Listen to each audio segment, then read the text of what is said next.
How am I going to array, landscape elements onto this plaza?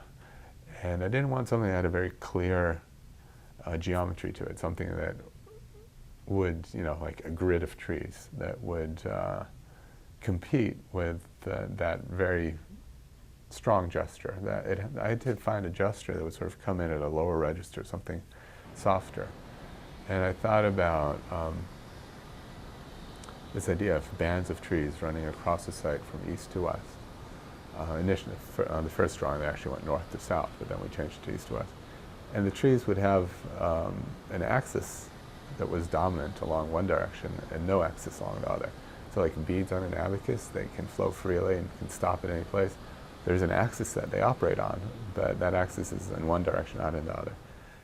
And so I came up with this idea that I call the abacus-like bands of these tree bands which run across the plaza. And as you look in one direction, you see these sort of clear allays of trees forming.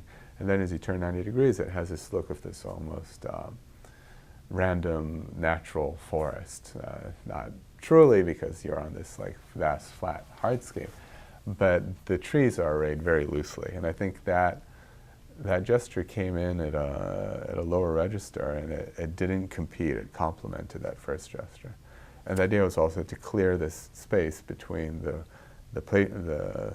plaza under your feet and this canopy over your head. So you have clear sight lines across the site, and that clear sight line unifies the site for you.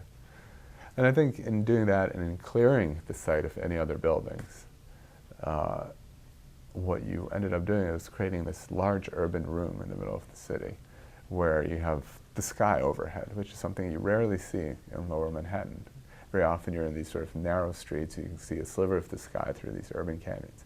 The idea of sort of coming out of these narrow valleys of lower Manhattan onto this big, vast open plain of the Memorial Field, that in itself marked the Memorial as different. And then these new buildings rising all around us would be the walls which frame this big urban room.